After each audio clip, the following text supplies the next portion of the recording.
वो कहते हैं ना कि पाँव की मोच और छोटी सोच व्यक्ति को कभी आगे नहीं बढ़ने देती है। हाय गाइस, ट्रू बट से मैं हूं शिवम और आज की कहानी है बड़ा बनने के लिए बड़ा सोचो। एक बार अत्यंत गरीब परिवार का एक बेरोजगार युवक नौकरी की तलाश में किसी दूसरे शहर जाने के लिए रेलगाड़ी से सफ़र कर रहा था। घर में कभी कभार सब्जी बनती थी, इसलिए उसने रास्ते में खाने के लिए सिर्फ रोटियां ही रखी थीं। आधा रास्ता गुजर जाने के बाद उसे भूख लगने लगी और वह टिफ़िन में से रोटियां निकाल कर खाने लगा। उसके खाने का तरीका कुछ अजीब था। वह रोटी का एक टुकड़ा लेता और उसे टिफ़िन के अंदर कुछ ऐसे डालता मानो रोटी के साथ कुछ और भी खा रहा हो, जबकि उसके पास तो सिर्फ रोटियां ही थीं। उसकी इस हरकत को आसपास के और दूसरे यात्री देखकर हैरान हो रहे थे।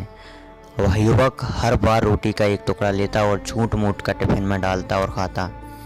सभी सोच रहे थे कि आखिर वह युवक ऐसा क्यों कर रहा है। आखिरकार एक व्यक्ति से रहा नहीं गया और उसने उससे पूछा कि भाई, तुम ऐसा क्यों कर रहे हो? तुम्हारे पास सब्जी तो है ही नहीं, फिर रोटी के टुकड़े को हर बार खाली टिफ़िन में डालकर ऐसे खा रहे हो मानो उसमें सब्जी हो।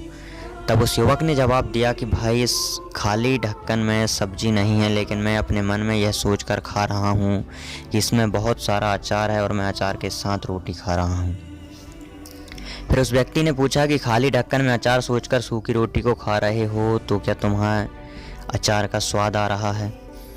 उस युवक ने जवाब दिया कि हाँ, बिल्कुल आ रहा है। मैं रोटी के साथ अचार सोचकर खा रहा हूँ और मुझे बहुत अच्छा भी लग रहा है।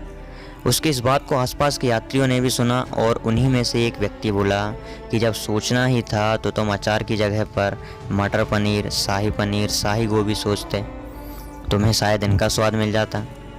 तुम्हारे कहने के मुताबिक तुमने अचार सोचा तो अचार का स्वाद आया, और स्वादिष्ट चीज़ों के बारे में सोचते तो उनका स्वाद आता। कि भाई, जब सोचना ही था तो भला छोटा क्यों सोचे? तुम्हें तो बड़ा सोचना चाहिए था ना। ये छोटी सी कहानी बहुत बड़ी बात सिखाती है कि जैसा सोचोगे वैसा पाओगे। छोटी सोच होगी तो छोटा ही मिलेगा, बड़ी सोच होगी तो बड़ा मिलेगा।